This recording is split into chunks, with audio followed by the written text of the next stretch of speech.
Stories we have that we tell ourselves, stories that bend with time. Histories change like books on a shelf, pages that need a rewrite.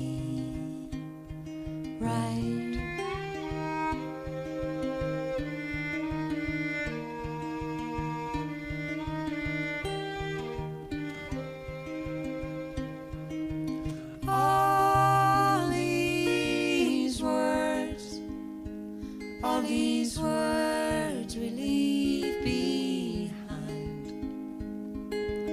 All these thoughts are chased away by bottles of wine and stories.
An old man came over the sea. Hey, but I'll not have him. There was an old man came over the sea, came sniveling, snubbling over on me. With his long gray beard, with his long gray beard, all shivering and shaking. My mother, she told me to bid him come in. Hey, but I'll not have him. My mother, she told me to bid him come in, and he giggled and dribbled all over his chin. With his long gray beard, with his long gray beard, all shivering and shaking. My mother, she told me to give him a stool.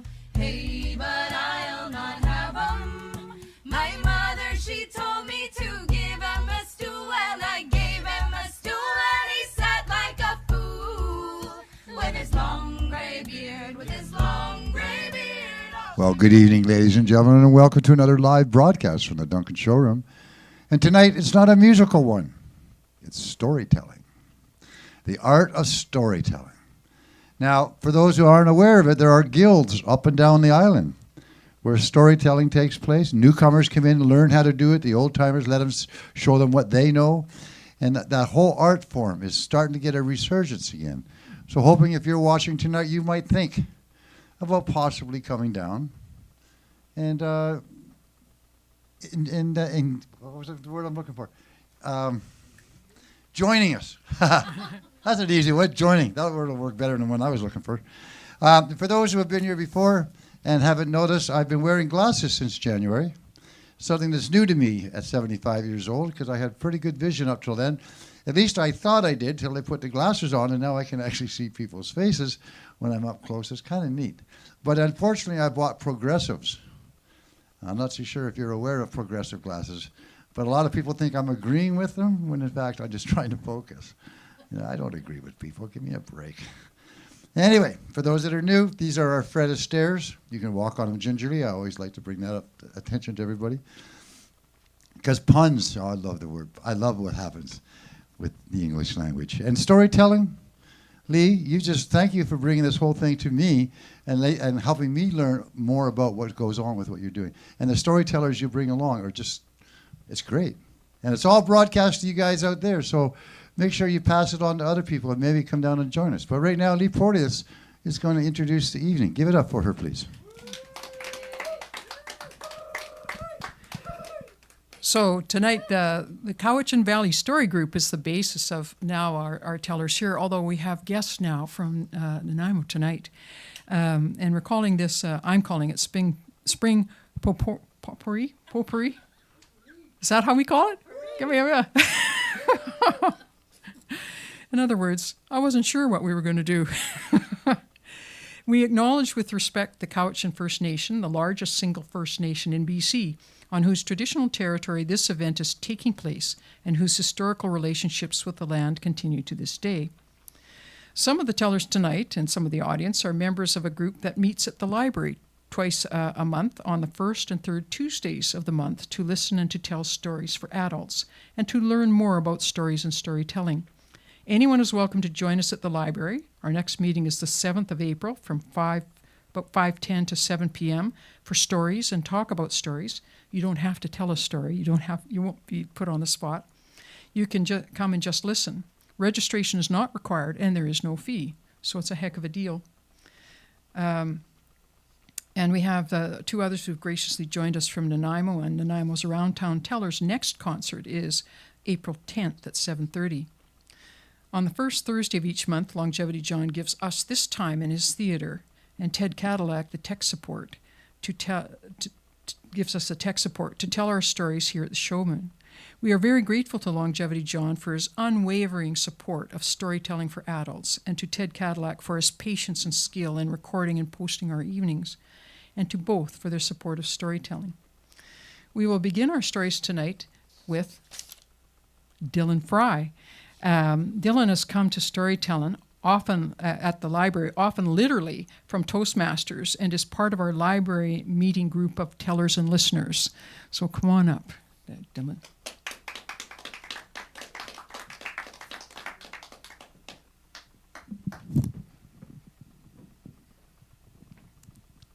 The following story is completely true, except for the parts that aren't. Those parts are movie magic. We all have that one friend who's way too into movies, right? For me, that was my friend Rufus, hands down. I went to visit Rufus in California last year to find that he lives in Universal Studios. Not near it, in it. This was a dream come true for Rufus. I showed up and he showed me to my room, which was on a giant movie set. They had built sets and props everywhere, in every direction. It made my head spin. Rufus and his eccentric friends were making a reality TV show. So they had people with cameras following everyone around all the time, filming everything. I had no idea what I was getting myself into. Rufus did not warn me about any of this beforehand. And little did I know, he was filming a special episode while I was there. And I was in it. The unsuspecting star of the show. No audition, no script, no warning. So the first night I stayed there, I got up around midnight to go to the bathroom to take a pee, stumbled groggily into the hallway, and suddenly Antonio Banderas was standing there holding a sword. Before I could tell him what a huge fan I am on a personal level, he shouted at me, "My name is Inigo Montoya. You killed my father. Prepare to die." And he swung his sword at me. At the very last minute, I did the Matrix in slow motion. And his sword shaved off a few hairs from my chin. I grabbed a sword from a decorative suit of armor that was on the wall, and we started sword fighting. Clang! Clang! Clang! Just then, I did the sword loop-de-loop move. You know that move? You know that move. It's like, shing! His sword flew 20 feet away, and he stumbled back and just happened to fall into a giant pit, which happened to be full of rabid but adorable fluffy bunnies. I think they put whipped cream on their mouth to make them look rabid. The bunnies swarmed all over Inigo, and he was like, "No! You haven't seen the last of me." And then I looked, and behind where he was standing, Dorothy from The Wizard of Oz was tied up. He had kidnapped her. So I went over to untie her, and by the time I got her untied, an earthquake struck, and everything started shaking, and there was bits of rubble falling, and bricks were falling everywhere. So me and Dorothy ran outside, and we got to an old wooden rope bridge. You know those rickety rope bridges? And we started trying to cross the bridge, and we were partway across, and suddenly lightning struck and hit the bridge, lit it on fire. So me and Dorothy started walking faster, trying to get across the bridge, but Dorothy's foot slipped and she fell, and I grabbed her hand at the last minute. And she was looking up at me, and she said, "There's no place like home." And I was holding her close up on my face, close up on her face, my face, her face, my eyes, and then her hand slipped and she fell, and I was like, "Why?" Yeah. But then I looked, and she landed on a crash landing pad at the bottom. I focused like I've never focused before. I reached in my jacket and pulled out my Indiana Jones whip. I jumped just as the bridge was burning behind me, swung my whip, it caught on, and I swung through the air and heard the theme song. Da, da, da, da, da, da, da. I got to the other side. Walked down the hallway to the bathroom. Pulled down my pajama pants and sat down to pee. Yeah, that's right. Sometimes when I'm really stressed out, I sit down to pee like a girl. Guys, don't knock it till you've tried it. Suddenly, a hologram of Obi-Wan Kenobi appears and says, "Use the Force, but also look behind the..." Too late.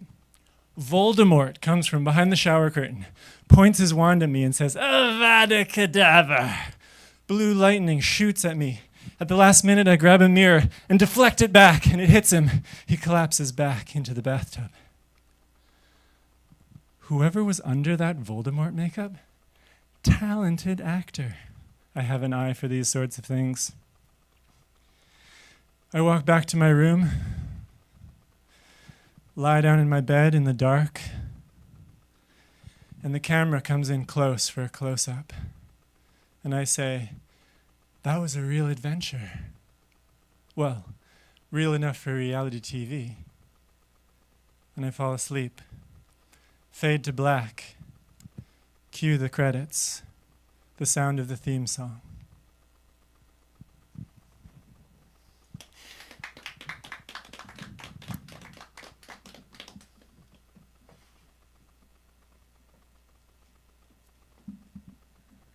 This story is Dylan's recent entry in a Tall Tales contest here on the island, organized by Toastmasters. which is a club to practice public speaking. It involves the contestants creating an original story that is increasingly exaggerated and unbelievable, so much that it is humorous. With this story, Dylan won the club level, advanced to the area level, then advanced again to division level, which is all the winners from clubs all over Vancouver Island. The division level contest was on the 28th, and again, he won first prize. So we are seeing a prize-winning performance. Thank you, Dylan. Our next teller is Pat Forrest, and she's come down from Nanaimo. As I mentioned, we have the visitors, and she and her husband came to Vancouver Island as sailors, and in their efforts to find the best place to sail from, settled in Nanaimo, where they are members of the Around Town Tellers. She met Margaret Murphy at a writing course in 2017, and Margaret told Pat to sign up for her storytelling course scheduled in 2018. She did, and she was hooked. She has been most interested in personal stories, but can and does tell all kinds.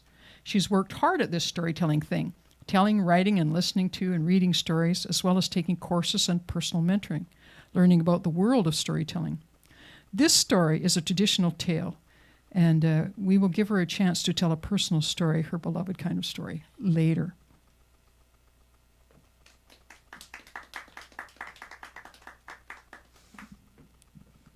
Thank you, Lee. Yeah, this story is, it's called The Headley Coup. And some of you might think it's actually pronounced cow, but it's not. It's based on a version of the tale by Ethel Johnstone Phelps in her feminist folk tales from around the world. There once was an old woman. I mean, they always say they're old in these tales. I mean, she was barely 75, but they said she was old. She lived by going into the village nearby, Headley, where she did some work for the farmers' wives. And in exchange, she got her lunch and a bit of cheese and bread for her supper time. But even though it seemed a simple life, she was genuinely a contented person. She just thought she hadn't a care in the world. She lived in a small cottage that was just outside of Headley, so she had to do this long walk into the village each day, and she didn't mind that at all. Her cottage was small, and some would say poorly furnished, but she hadn't, it was clean, it was tidy, she had everything that she needed. In the morning before she went into the village to work with the wives, she would go out and pick up some pine cones and some wood and some twigs and set it off by the hearth so that she would be able to make a fire if needed when she got home that evening. Now, the village wives were very careful that she always left the village in time to get home before the sun went down. And that's because they were so worried about the Headley coup. The Headley coup would come out at nighttime. And they didn't know really if he was a boogeyman or a trickster, but they were scared. He was a shapeshifter. He could turn into anything that he wanted, and then he would go and run after them and laugh this raucous laughter and scare them half out of their wits. And his favorite thing was playing pranks and doing mischief on them, and they would get so angry. So the wives wanted to make sure that the old woman always got home. So one evening she was hurrying home. The sun was still on the right side of the horizon. And looking up down the road, there was a black pot sitting on the side of the road. And she looked at it and said, "Whoa, I could really use that pot. Well, if I had anything to put in it." But, she thought, I wonder who left it here. And she looked up and down and around, and there was nobody there. And she thought, I could probably use it for whatever. But she thought, I bet there's a hole in it or a crack, and that's why they left it here. So she went over and she took a closer look, and it had a lid on it even, and she lifted the lid, and there, in the pot, it was full of gold pieces. She thought, oh, and she looked all around to see who might have left that there, and she just kept going around and thinking, oh, what a lucky, lucky woman she was. And she knew that she'd have to bring it home. So she decided that she would take her shawl and tie one end to the handle of the pot, and then she would just pull it because it was very heavy. So she did that. And as she pulled and walked, she thought about what she would do with her new riches. I mean, maybe she'd buy a house. I mean, and live like a queen, or, well, maybe she would just bury it in the backyard for a while, or just put a few pieces on the fireplace beside her, the teapot that she still had from her mum. So the pot was heavy. It was filled with gold, and she got tired, so she stopped to rest and went back to crack the lid open, and whoa, it's now full, not gold. It's full, a big chunk of shiny silver. And she thought, oh, it was a long day today. I thought it was gold, but it was obviously silver. And you know what? Silver is so much better than gold. I mean, everybody's going to be trying to get those gold pieces off of me. Silver, big chunk, I can sell it when I need, and I'll still have, oh, so many dollars. So she heads off down the road again, stops to take a look again, and there now in the big black pot, not silver, no, a big chunk of iron. Well, she thought, this is just my lucky day. I mean, how did it know? I mean, anyone, I mean, you can use iron in so many ways at home. And that gold and silver, I mean, I'd be lying in bed and thinking people were going to come and rob me, and my life wouldn't be quite the same again. So, lucky day.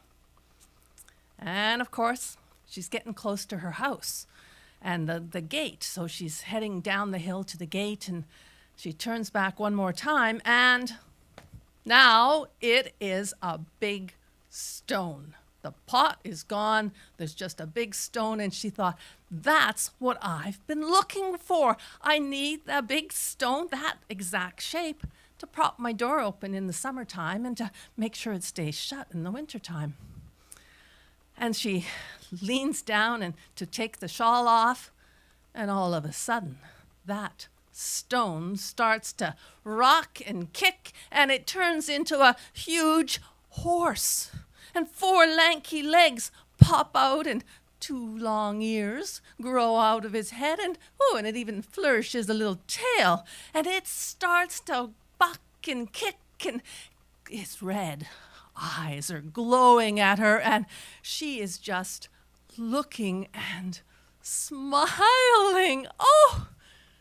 Well, the Headley Coo, because that's who it was, said, "What? You're not frightened of me?"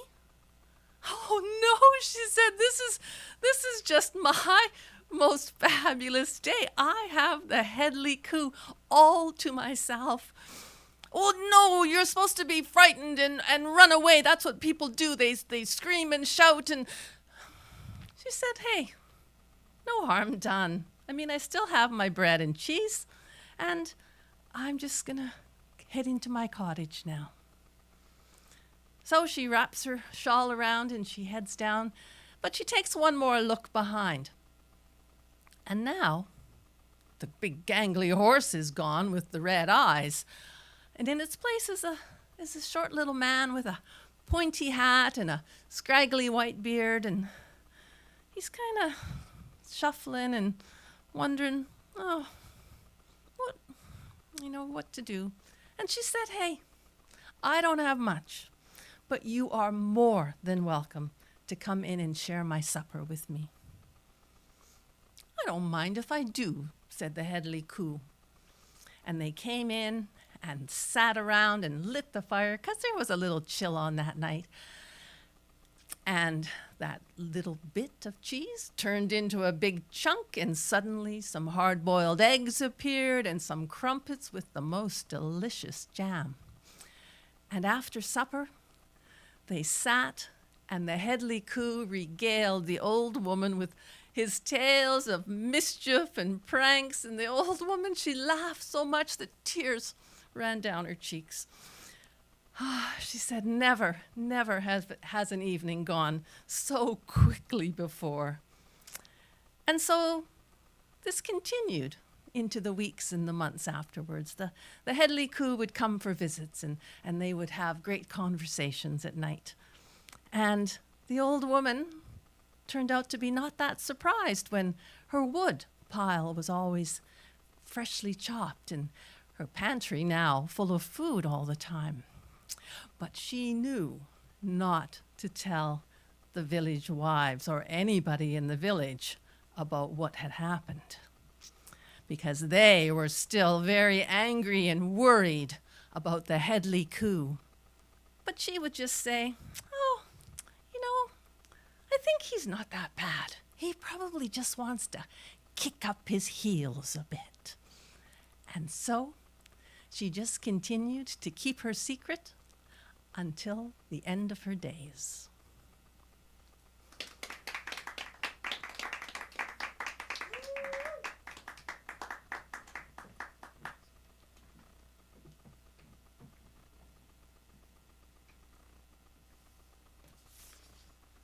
So our next teller is Whitney Kay.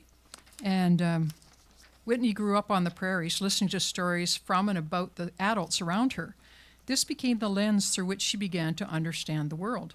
Revisiting some of these stories as an adult has provided an opportunity for her to grow in understanding and empathy, as well as to think about what it is about story that makes it worth telling. Whitney is also a charter member of our storytelling group in Duncan, and it's Alberta that she hails from. She, with her family, now have a farm in the Cowichan Valley, and as many farmers do, as her own father did, she has another job as a teacher in Duncan, as well as all the farm work, too.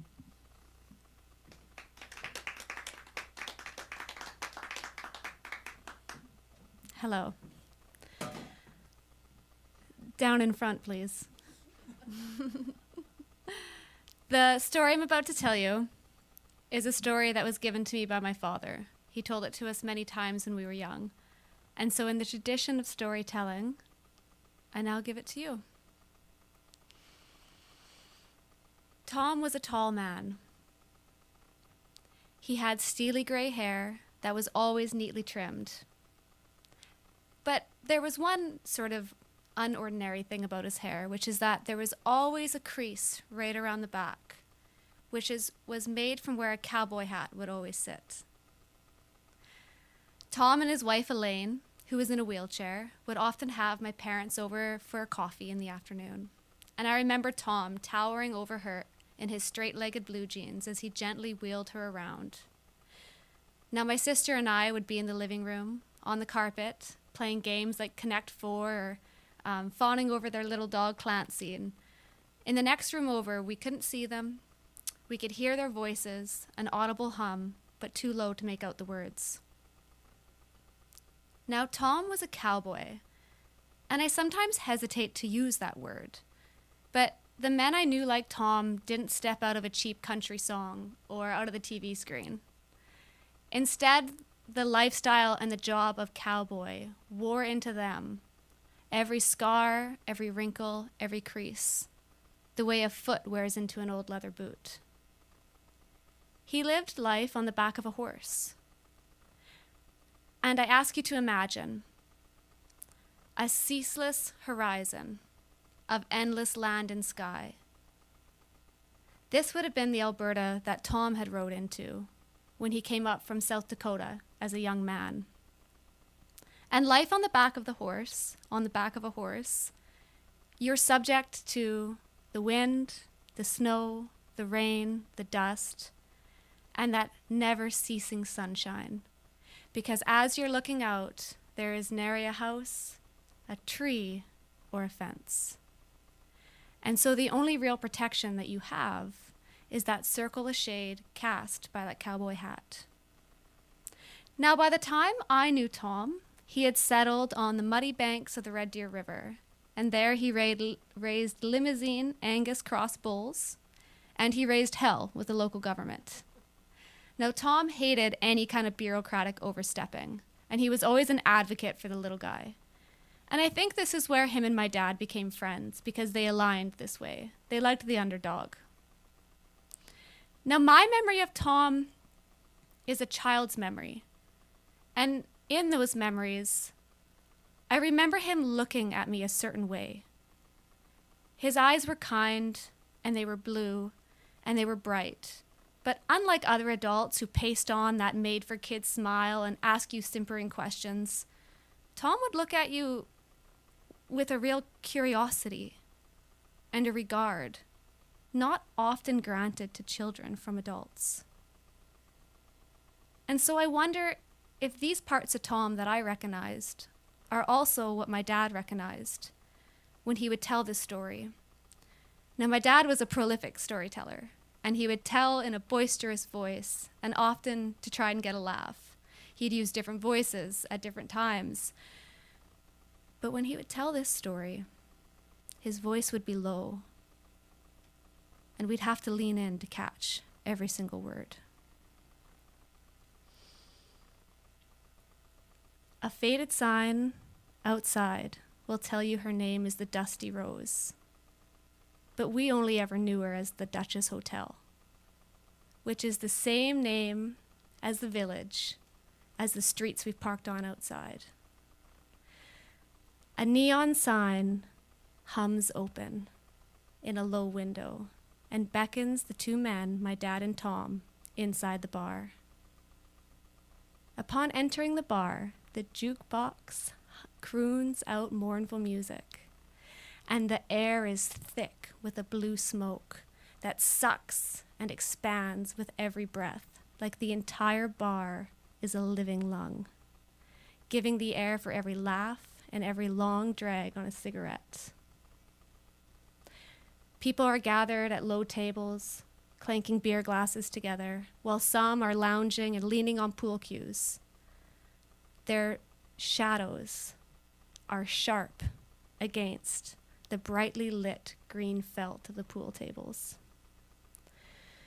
Now it's one of these men who, upon seeing Tom and my dad enter, clenched yellow-stained teeth together in a smirk. And as they walk by, he casually reaches up and tips Tom's hat off his head onto the ground. His hat. Well, my dad's veins turned to ice. Because loyalty was a prime value of my dad's, even if fistfighting was not. And he internally grimaced at the thought of the subsequent fight he might be involved in. This didn't go unnoticed. The rest of the bar froze as well.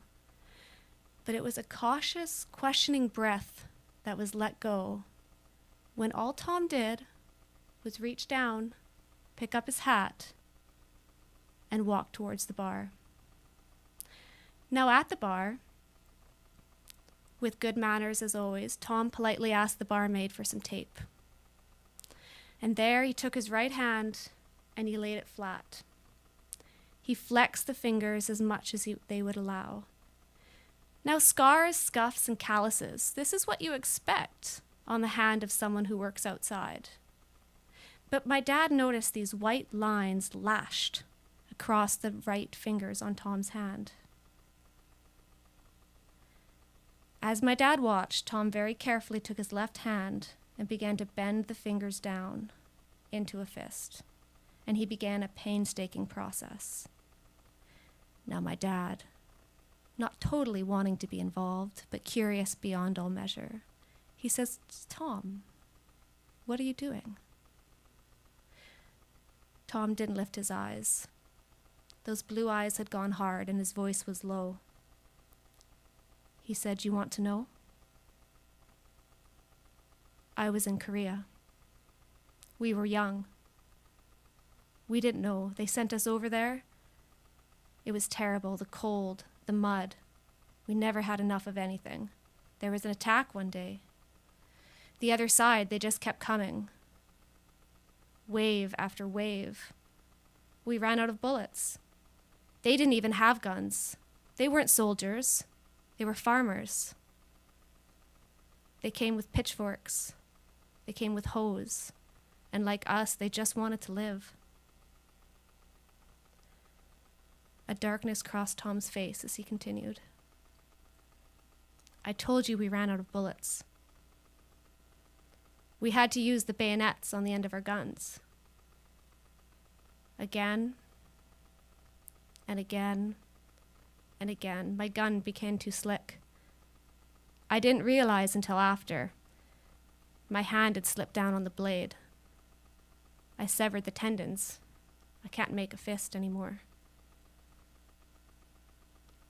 Leaving my dad stunned, Tom straightened. He took the end of the tape, he ripped it in his teeth, and he patted the tail of the tape down. He turned his back and began striding towards the front of the bar. Now that old jukebox ran its record to an end, and the bar froze as everyone watched. The only sounds were Tom's boots on the floor and that insidious thrum of excitement in every ear. My dad watched from the bar.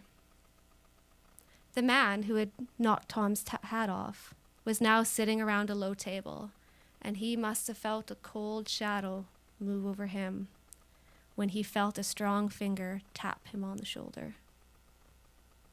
He turned, he looked, he shrunk back. Tom towered over him. Tom gestured outside. Now this is the universal symbol for settling a score. The man became small. His movements were subtle.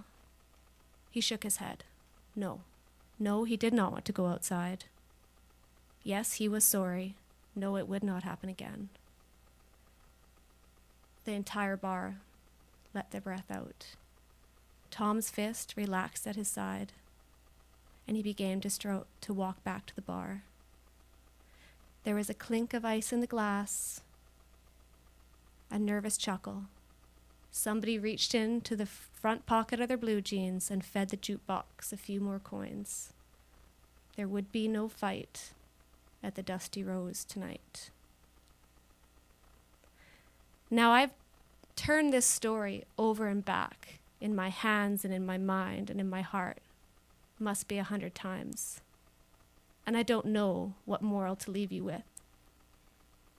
I think about my dad when he would tell this story, his furrowed brow, as if he was chewing on it as well. How do you reconcile the imperceivable violence in someone's past with the kindness and regard of the man you know?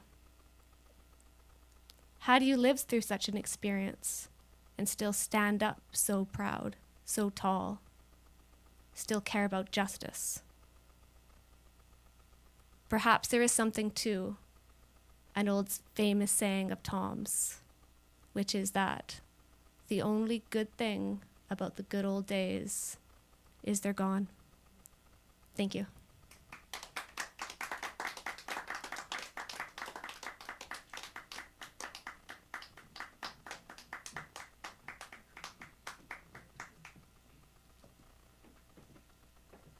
I was just thinking, Korea, we tend to forget about that one.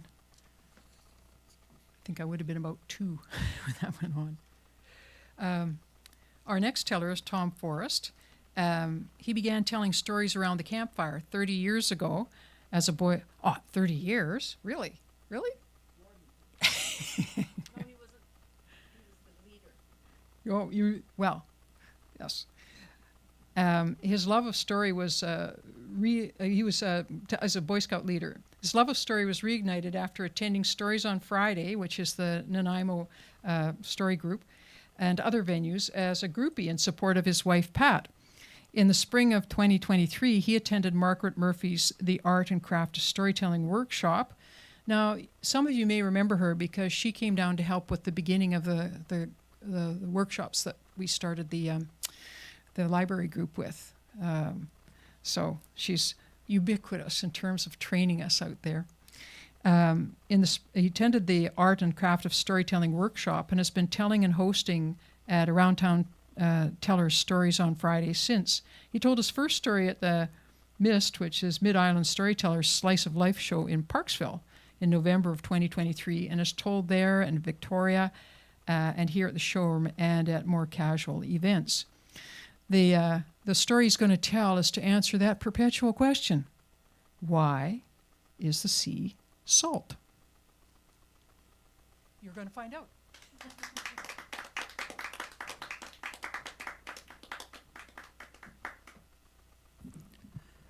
Thank you, Lee. Yes, just to go back to my biography. So I was a Boy Scout leader when my kids were in Scouts, and that's where I fell in love with storytelling around the campfire. And it sat on the burner for a long, long time. Tonight's story, why is the sea salt? So it's a folk tale that has Russian and Norwegian origins, apparently, and it's kind of up in that. It came from that area where Russia and Norway meet on the North Sea. Once upon a time, in a small village, far, far across the sea, lived two brothers. One of the brothers was very wealthy, and the other was very, very, very poor.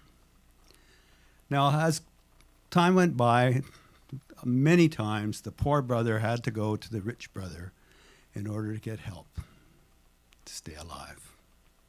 So it came as no surprise to the wealthy brother when his poor brother showed up on his doorstep one Christmas Eve. Now, the last time that the poor brother had been there, he was told to never come back again and ask for things. So as soon as he came, he immediately dropped down to his knees and but started pleading, "Oh, brother, please, in all that's good with heaven and earth, could you please help us? My wife and I, we have no food, not a morsel in the house, and we'll have nothing for Christmas dinner. So if you could please give us even a half a cup of flour, we could at least make something for dinner." Well, that man, the wealthy one, he was very rich in money, but he was very poor in spirit. And in truth, he was a miser. And the thing that gave him the least pleasure in life was helping anybody with anything. But he stared for a while, and then he just went, all right, I'll help you one more last time, but you must promise me something. And the poor brother said, anything, I will do anything. And the wealthy brother looked at him and kind of just said nothing for a bit, just kind of teasing him. And then he finally said, "Go to the smokehouse and take yourself a fat bacon. And then leave my property immediately and go straight to the devil and never darken my doorway again." Oh, wow. The brother was shocked, but away he went to the smokehouse and took himself a fine, fatty side of bacon. And he immediately ran off the property and started heading down a pathway into the forest because he was seeking the devil, because he was a man who kept his word. Well, he hadn't gone down that path very far when a wizened old man stepped out from behind some bushes. The poor brother said, "Good evening, sir."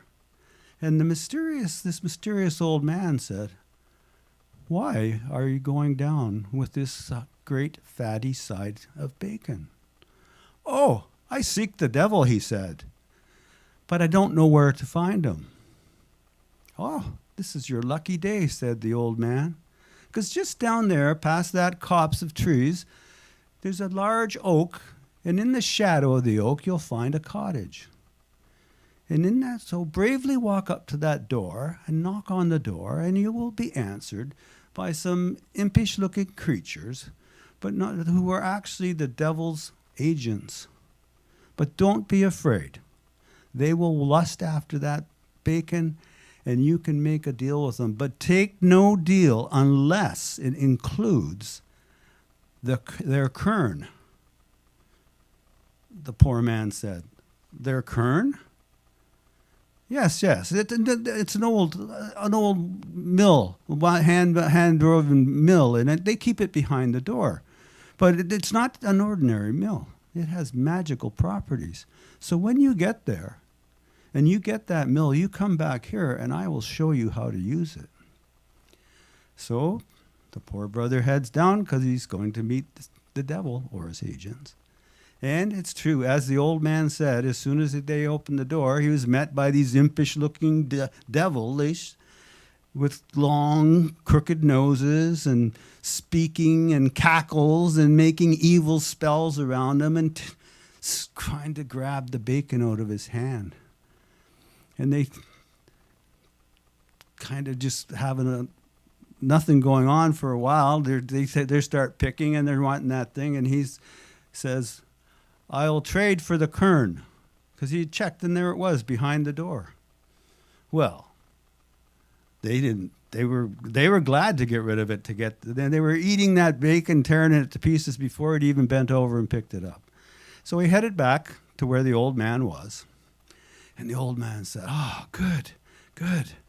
Now let me tell you, this is a magical mill.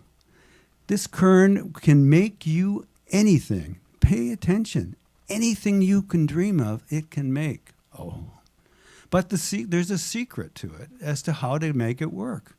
And an even bigger secret as to how to make it stop. So he shared it with them. He told them, to make it start, you just say,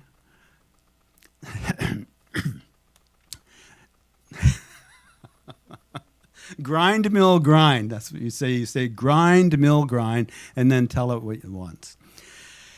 And then he bent over and he took the mill and he turned it on his side. And he said, you can only stop it from this position. Grind no more, mill, is what you say, and it will stop. And when you're done with it, I think you should always try and keep it somewhere where nobody knows where it is and can see it. But the young man, or the poor brother, he was thankful. He thanked the man again. He took the mill and off he went home.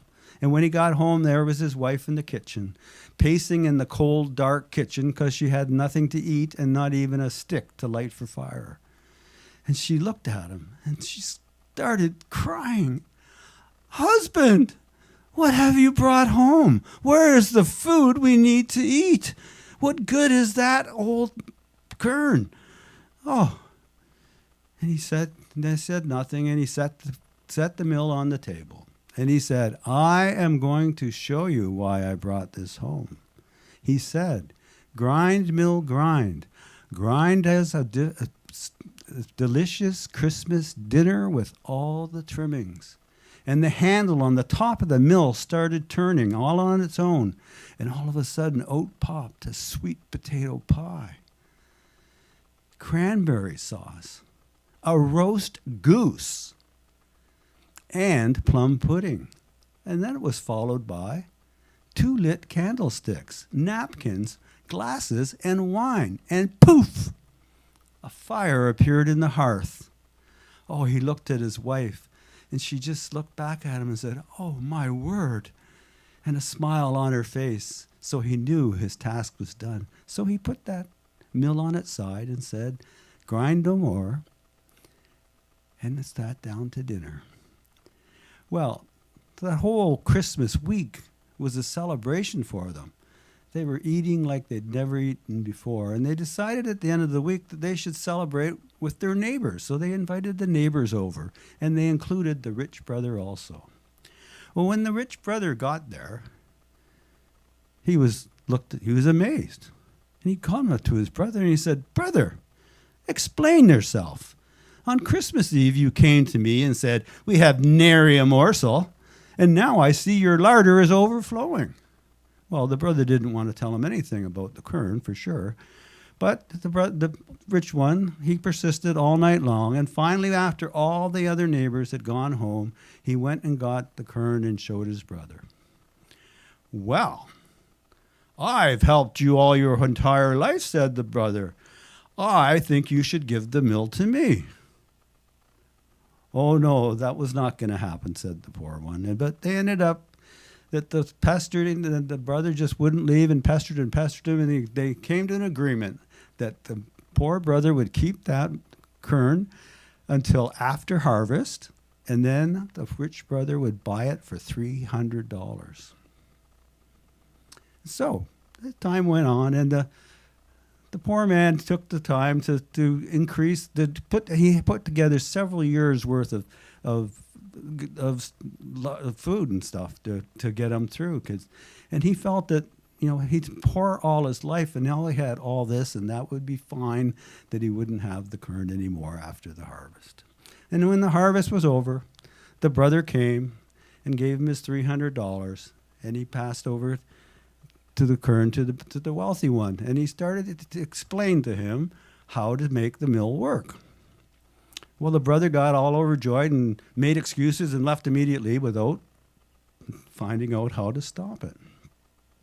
Well, he went home, and the next morning he got up, and he said to his family and his servants, because he was that rich, "Go out today and do nothing. When you come home, I will have a fantastic meal for you." And away they went, and he put the quern on the table, and he said to it, "Grind, mill, grind. Grind me a thick and delicious herring and milk soup." And the handle started turning, and after a few bits, out came ladles of herring and milk soup right into the bowls that were on the table. "Oh, fantastic," said the rich man. "Stop now. This is just the first of the dishes." But the mill just kept on going. It started overflowing all over the tablecloth and started dripping down to the floor. And the rich man said again, "Cease! I command you to stop." But nothing. He didn't know what to do.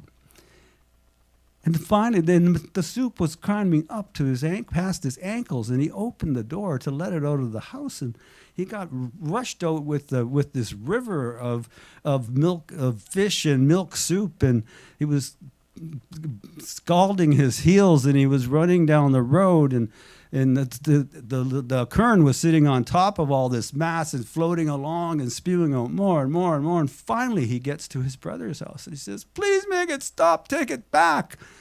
Well, the brother did take it back, but not before he got another $300. And everybody was happy.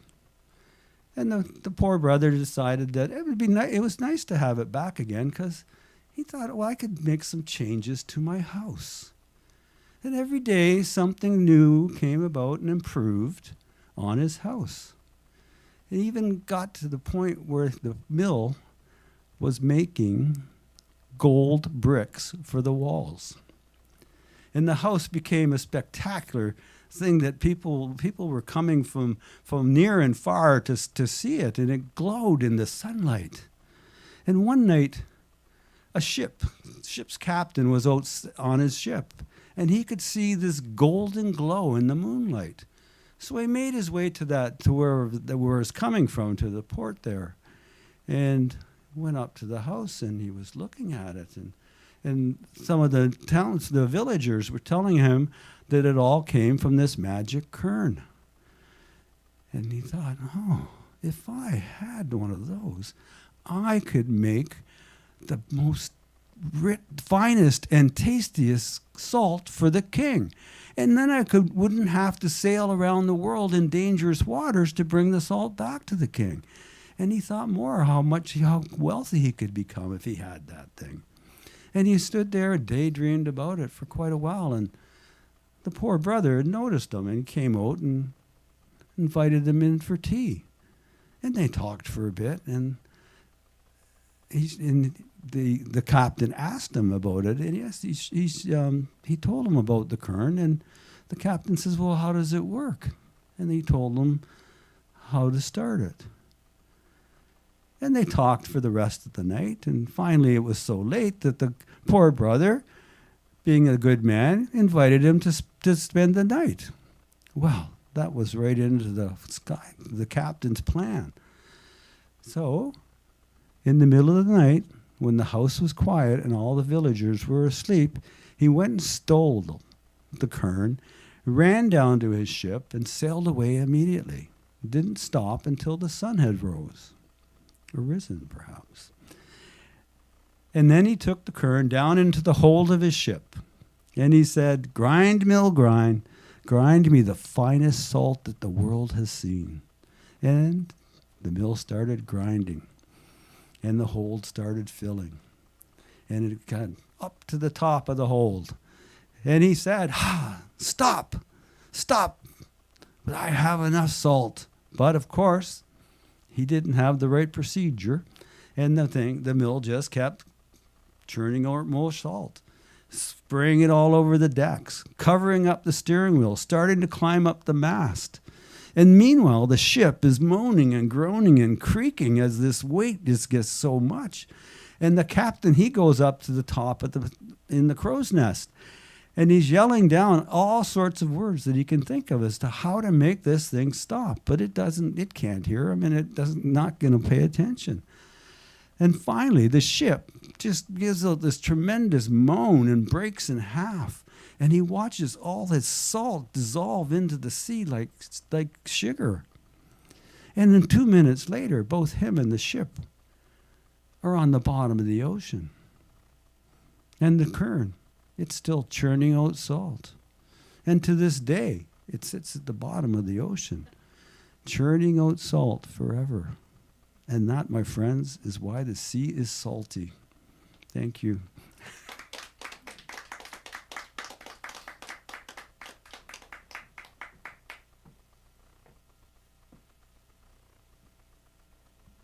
Thanks, Tom. I have the same kind of problem with my computer.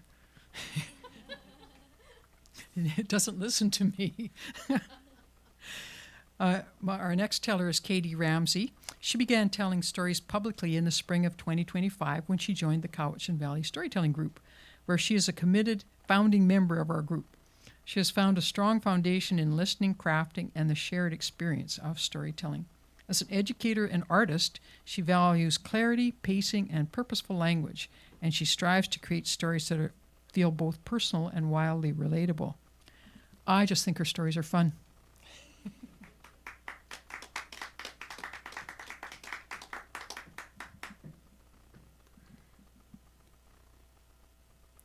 For this story, we'll have to travel way back to 2019. And we are in Phnom Penh, the capital of Cambodia. It's hot, it's dusty, it's 37 degrees, it's a Saturday afternoon, and you're sitting with me in the back of a tuk-tuk. And we have my best friend Emma with me. We spent all morning putting on cute jeans and cute tank tops and doing each other's makeup, having a real girly Saturday brunchy morning. And our driver was my dear friend, but he was my regular driver, Sari Boot. I have many stories to share with you some other time about Sari Boot. It always disturbed me in the morning when he would drive me to work, and we would talk through his rear view mirror. And I was like, oh my goodness, this is like driving Miss Daisy's. A bit embarrassing in the 21st century. But we had a lovely relationship, and in fact, today I even got to speak to Sari Boot back in Cambodia.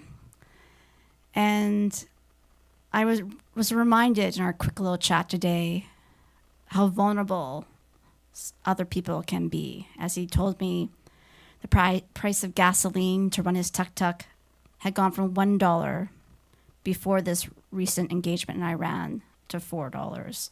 So for him, in his simple life, it was a great ordeal, and he was worried and scared. But this afternoon, we were all in good spirits. We were heading to an art opening, and I love to collect art, and I had a plan that maybe I would acquire something new today. And he pulled up in front of this place in Phnom Penh called The Factory, a new, contemporary, polished, gray concrete building with lots of shared workspaces, art studios, dance studios, cafes, very up and coming for Phnom Penh, even a little brewery. And we approached the gallery with a beautiful glass door. And we opened that door and entered the gallery. And the first thing we faced that greeted us was a massive acrylic painting, about 1.5 meters by 1.5 meters. And I stood in front of it, wondering about it. It looked like a mandala, these concentric, swirling circles, but they were made of dolphins. And the dolphins were the colors you expect to find lotus flowers: purple, pink, pale yellow, and a minty green. I kept looking at it. And these dolphins, they were swirling around this glowing yellow orb in the center of this large canvas. I leaned over to Emma and I said, "This painting's not really doing it for me." And I looked across the gallery and I saw a graphic print, beautiful black ink on crisp white paper.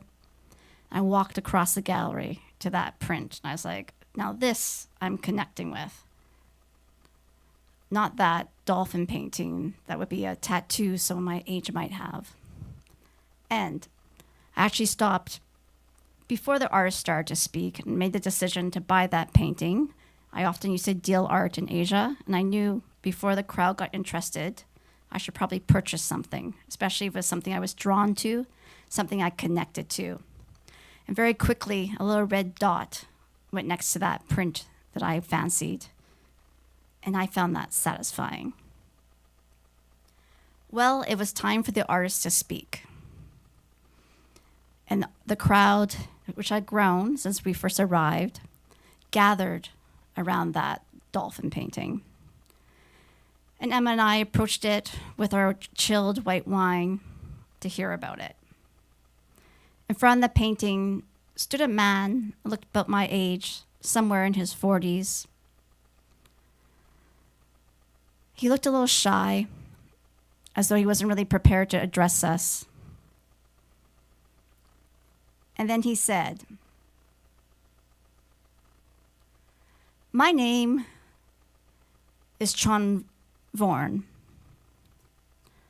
I had a relationship with dolphins for about 2.5 years, a very close relationship with dolphins. I was a slave on a fishing vessel. There was 24 other men on our vessel from Burma and Cambodia. I survived being a fishing slave at sea. There were sharks, corals, storms, terrifying squalls, and massacre. It was horrible. I was expected to swim all day in the sea. No matter how exhausted I was, I expected to swim and swim and swim. My job was to care for the nets, to move the nets, to tie the nets, and sometimes to tie the nets to the boat in order that they could be pulled full of fish out of the sea. It was exhausting, but I kept swimming. And every night when I would go to bed, I would pray, "Please save my life so I may one day live well in my homeland." Sometimes these nets would catch my legs and they would pull me down, down towards my death. Somehow I was able to kick free and continue to survive. But these nets also did something wondrous for me, something magical, something powerful. something that gave me purpose and joy. I always swam with a knife in my belt because once in a while, struggling to breathe, I would find a dolphin stuck in the net, looking terrified. And no matter how tired my body was, I would swim towards the dolphin and I would cut it free, hoping it could be calm. And when that dolphin swam away from me, I felt a beautiful light of hope. In those 2 years, as I swam, exhausted, every day, surviving terrifying nights, I was able to save and rescue 16 dolphins. But in many ways, these dolphins rescued me. They taught me the value of life.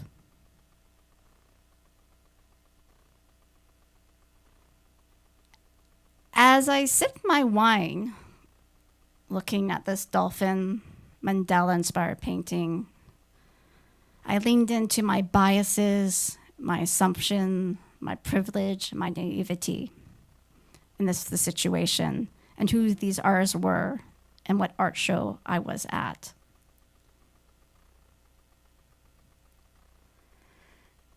Now, lovely listeners, I expect you have some wonderings, some questions about Van Chervorn, this artist.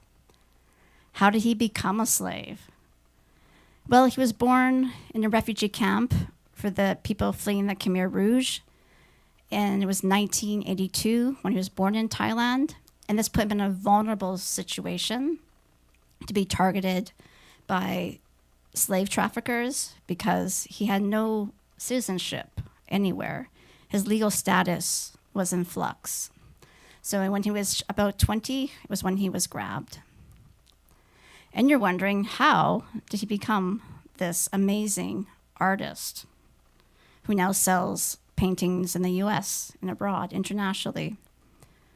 Well, this vessel he was on was not in good condition and continually needed to be repaired. It often broke down.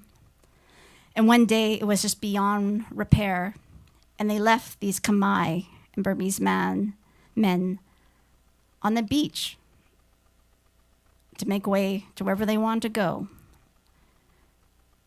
So Van Chervorn had to travel back to Cambodia by foot with no money, with nothing. And when he got to the border, he was arrested by the Thai police and put into prison for being in Thailand illegally. With some help, over the course of about half a year, he eventually was able to travel back into Cambodia. And there, he connected with an NGO and became the artist he was today. And I appreciate the value of life. Thank you.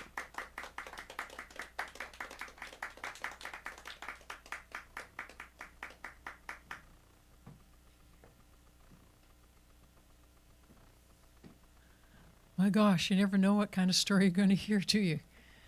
So thank you, KD. The next teller I have is Pat Forrest again. So this time she gets to tell her beloved personal stories. Woohoo!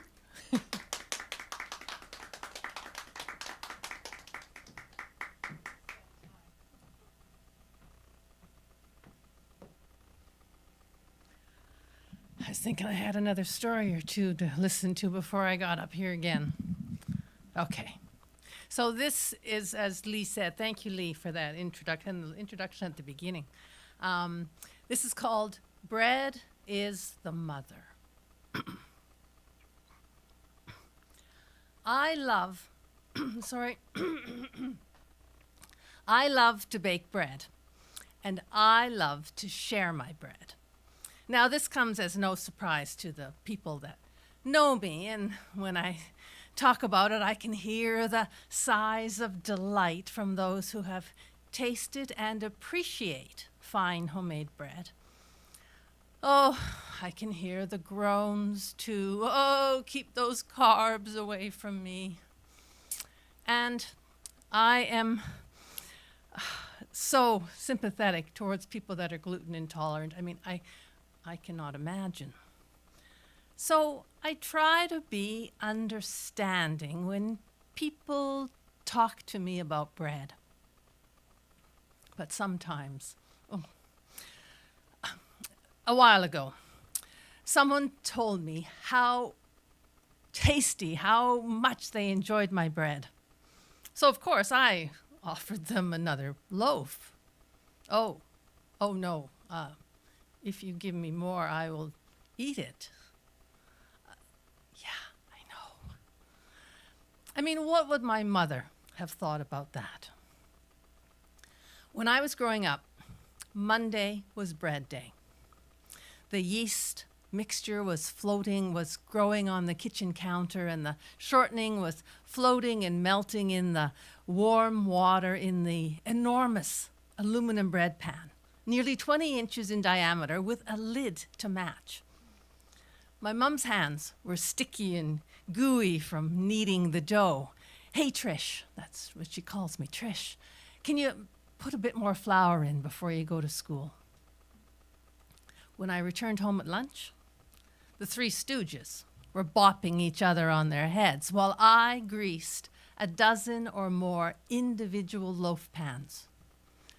Did I mention there was 9 kids in my family?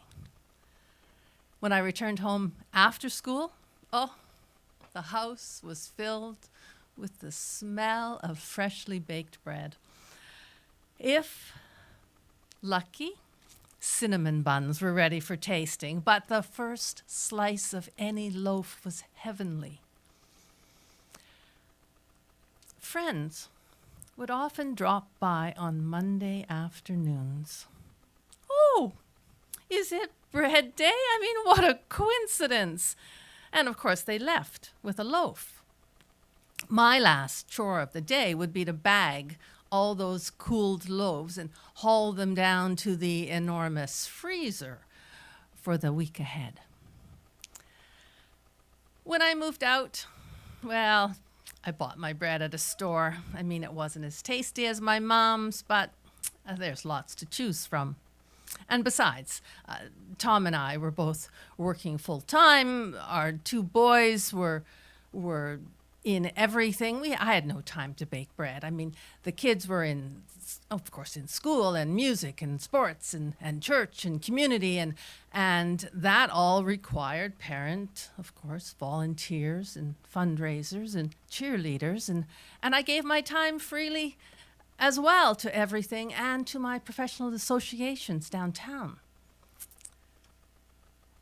Everyone needed me. And I didn't say no, except when things became a chaotic mess, and then I would step back from my volunteer positions one by one. There was a lot of stepping back. And that gave me some extra time in the evenings and a bit on the weekends, but then I wanted a little bit more. So I decided that I'd give myself permission to cut back my full-time consulting hours.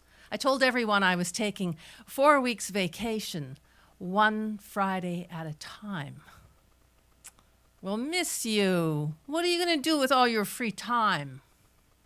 They laughed when I said, bread and yoga. I would take a yoga class, bake some bread, and pick up my kids on those early Friday dismissals. And it worked. I mean, I learned to breathe with my yoga practice. I channeled my mom's bread-making skills, and my bread-making improved. And I got to spend more time with my kids before they went off to university. Now, Tom and I, this was in Alberta, and that's why in Calgary, and that's why I loved your story, because there was so many things. So we were planning to retire from Calgary to the island, to this beautiful island. And as those plans picked up speed, of course, bread making fell away. But eventually, We downsized, sold that house, bought another house, quit our jobs, and drove to Nanaimo. And bread making started up again, along with some other things that filled my heart with joy. I mean, volunteering with hospice, Buddhist meditation, storytelling and story writing.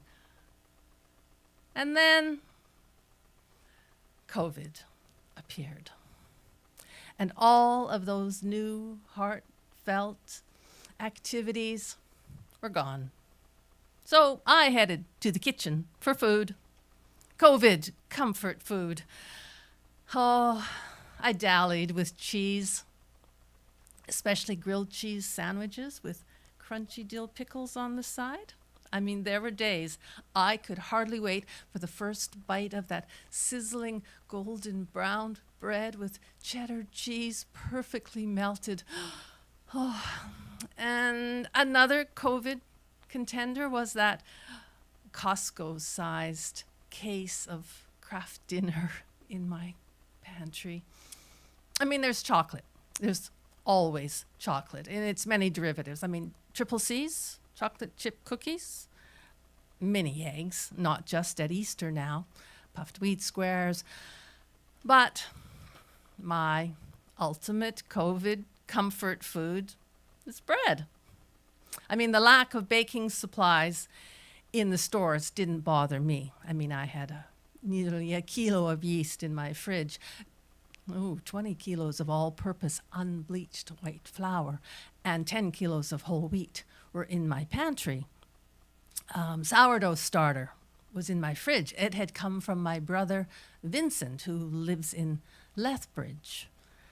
So, and he's also the current owner of Mum's aluminum bread pan.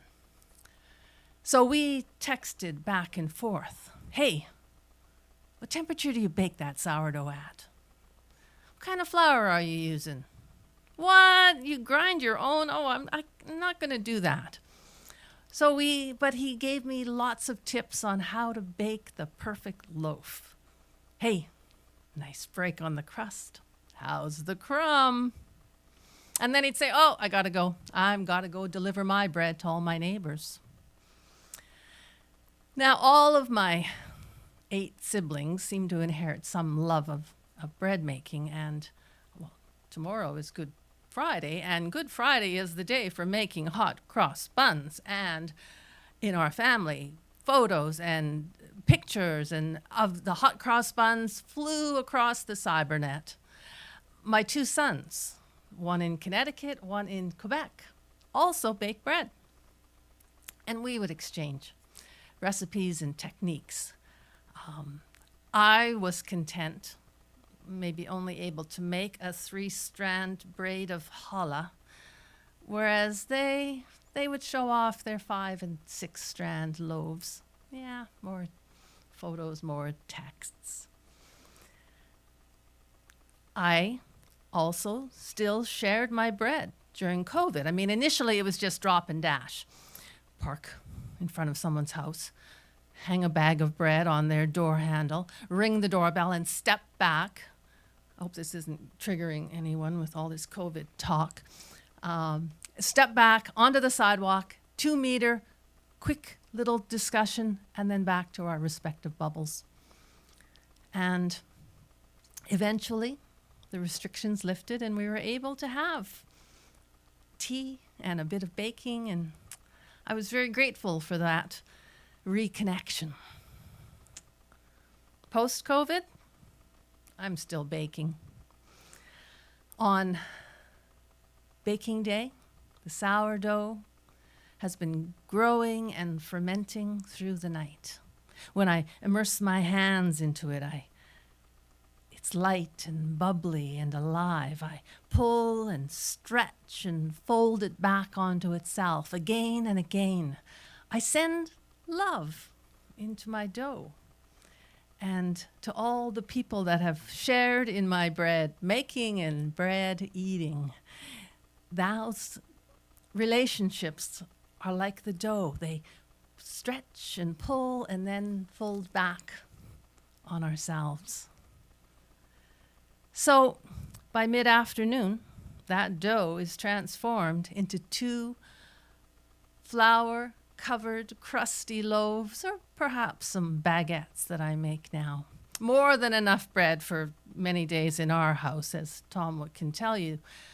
So, and I don't stop with sourdough. I mean, I make challah and hot cross buns and other yeast breads and on and on. And, I forgot to tell, I mean, it was Vincent's saying, is bread is the mother. But he had another saying that, it's kind of not an all young audience here, but from a 1957 TV commercial. And it goes, and you might have heard it anyway. So, nothing says lovin' like something from the oven. But Pillsbury does not do it best. I share my bread willingly, lovingly, with anyone who wants to taste a wee bit of heaven.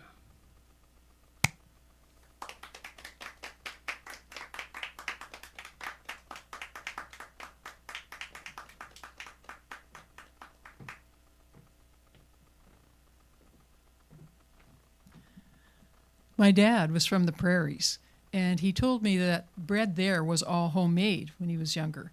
So it was a real treat if you got bread from the store. That was something. And he said that the companies kept trying to figure out how they could make their bread taste as good as the homemade bread. And he said in the end, what they concluded, it was like the sweat and such from the hands. And they couldn't figure out a way to replicate that. But before we call on Dylan again, I thought I would just tell you a little. I was debating. Should I tell you about my life of crime? Yes. I'll leave that one first. When I went to elementary school, I hadn't been to preschool or anything like that before, so school was brand new to me. And I'm from Nelson, and the fall in Nelson can be really beautiful. And I remember these first day or two as being really sunny and pretty fall days. And right about, half a block maybe or so up from the elementary school, there was a little corner store. We don't have corner stores as much now, but it was a corner store that had everything, including like school supplies and such. And so I was by myself, and I walked up, I guess it was recess, and was in the looking around in there. And I have always loved pink pearl erasers. You know, those, how they fit together?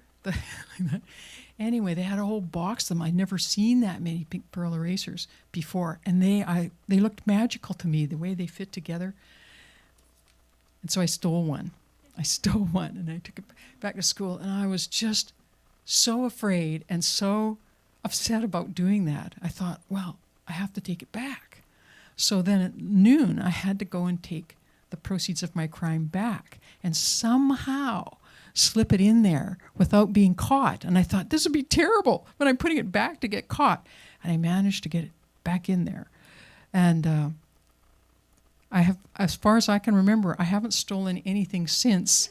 So I'm not even a successful thief particularly. But of my school memories, that's one of the most vivid ones where I had to make good on my crime.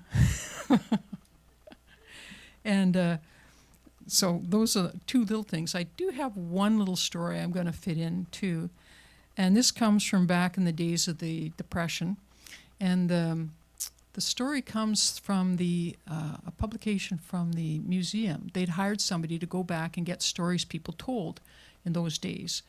And so this one was about a young fellow who he was living with his mom, but he went up to the Caribou to try and find work. And he wasn't there all that long when he got a phone call from his mother's doctor. And the mother's doctor said that his mother was in really bad shape and he should get down there as soon as he could. Well, he didn't have a car. He didn't have any money. He couldn't he could not figure out how he was going to get there. So he borrowed a bicycle from somebody. And he rode that bicycle all the way down into Vancouver. And he got to the hospital and he leaned it up in front of the front doors and ran up. And he got to his mother's hospital room. And the doctor said, "Oh, I'm so glad you're here. You know, she's really, really having trouble." And he said, and he could see his mother was lying there and not really responsive in that. And he said, "You know, it's too bad, but I think that some of that fresh caribou air would really help her." So he ran downstairs, and he brought the bicycle up, and he let the air out of the tire. And she revived. She got better and opened a little machine shop down on Powell Avenue in Vancouver. A tall tale. Anyway, so I will ease on out of here and invite Dylan to come back up. This is a story that really stuck with him, and so he wanted to share it with you.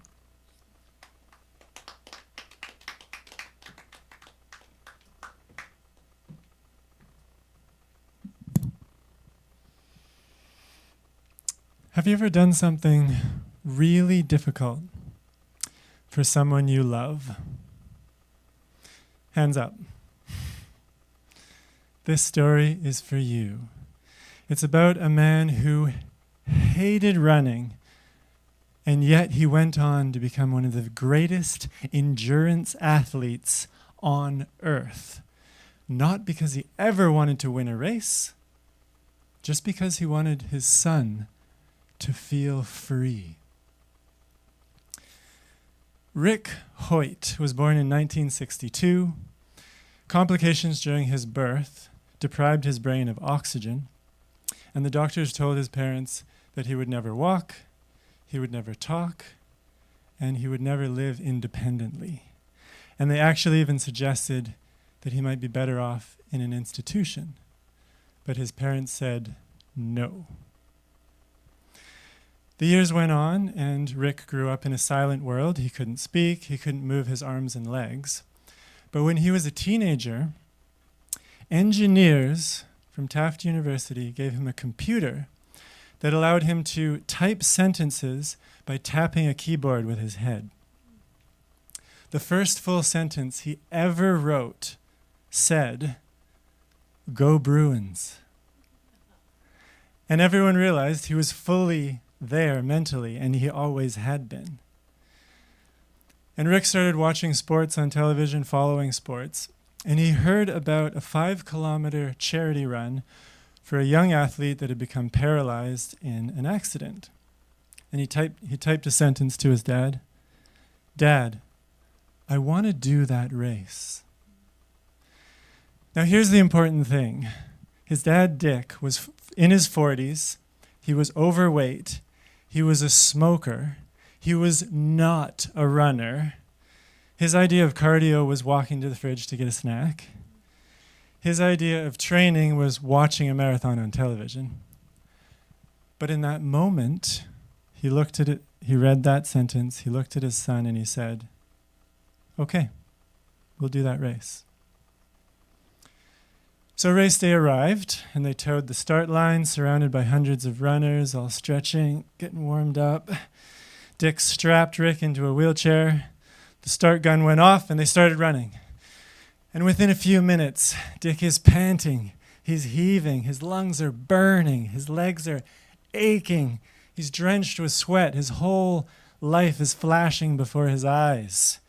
And he's panting, "This was a terrible idea." And they got to the end of the race, finished at the very, very back of the pack. And Dick collapsed on the ground, panting, drenched in sweat, body aching. And later that night they went home, and Rick typed a sentence with his keyboard. "Dad, when we ran that race, it felt like I wasn't disabled anymore." And his dad, Dick, saw that sentence, and something in him changed. He changed. And they started training. Training not to win medals, not to win trophies, not to win races, not to win your personal best time, but training for freedom. They ran a few more 5-kilometer races and then 10-kilometer races. They kept training and started running full 42-kilometer marathons. They did that not once, twice, thrice. They ran the Boston Marathon 32 times. Then they graduated to triathlons. He would swim, pushing Rick in a boat.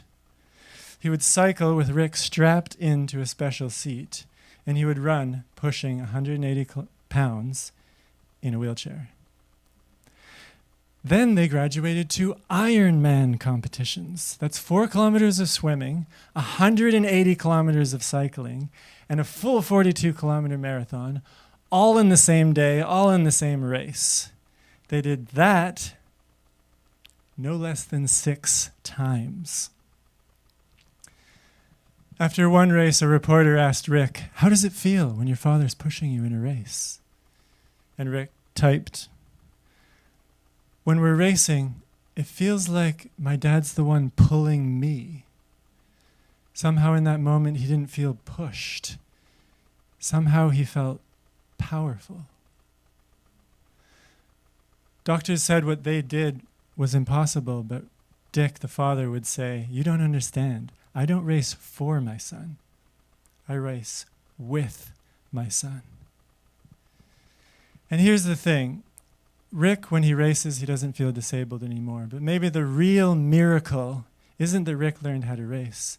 It's that Dick learned how to love without limits.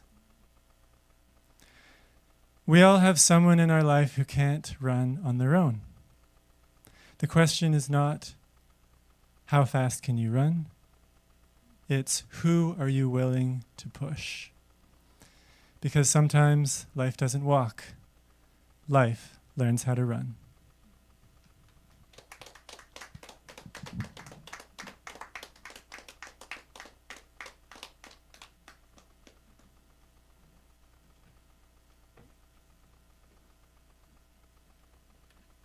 Wow, what an achievement, eh? To do all of that running, gosh. And lifting and everything else and swimming. I've asked Tom if he would do a Nasruddin story to close out our storytelling. Now, Nasruddin is a character in, I think of him as in Turkey. I think they've actually chosen a grave and said that's where he's actually buried in that. But he's sort of like Jack in the English-speaking world, maybe like Coyote and other ones. So he takes on many roles in many stories. So I've just asked Tom for a story. So he's chosen which of the Nasruddin stories to tell us today. Thank you, Lee, for that. I first met Nasruddin. I call him Nasruddin. He's pronounced many ways. I first met him at, him in a story, at Margaret Murphy's Art and Craft of Storytelling. She had some stories there. That was the one I chose to work with, and I've been working with Nasruddin stories ever since.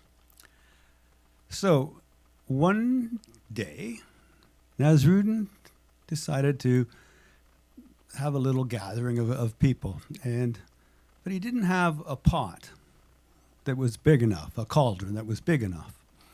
So he went to his neighbor, who he knew had the appropriate size cauldron, a nice copper one, and he asked if he could borrow it.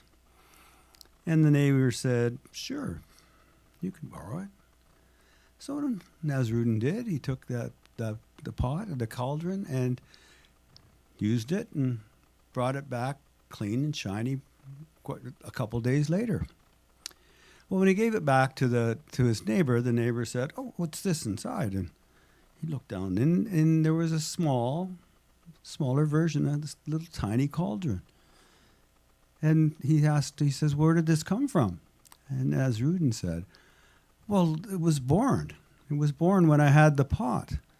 And I thought that you're the rightful owner of the big pot, so you should probably have the baby too.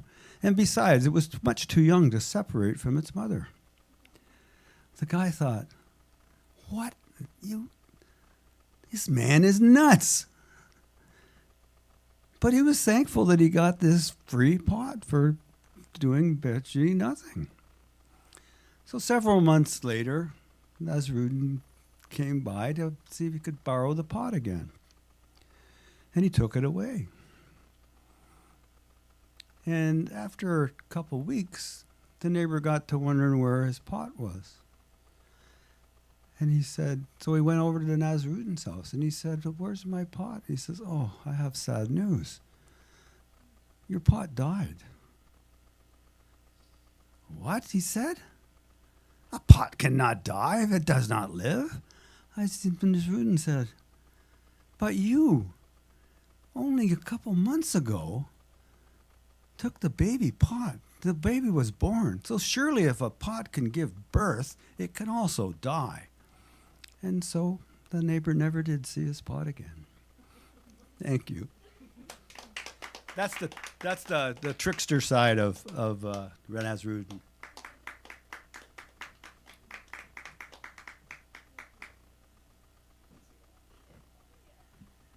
So now it's my pleasant task to thank Longevity John and Ted for this stage and this opportunity to share with you the stories that we love, and to thank all of you here and far who have or will listen to them and have gone with us to all these different places in the world and in the heart. And on your behalf, thank you, tellers. Great job. Our next show is May 5th, and I hope we'll see you here in person or online. But thank you again, and thank you, Ted, and thank you, Longevity John. You are princes.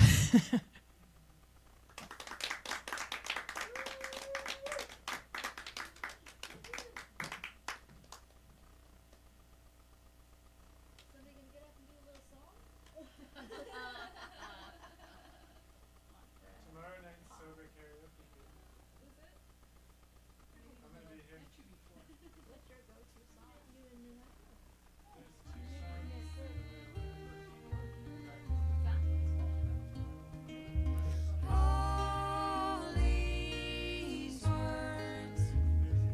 All these words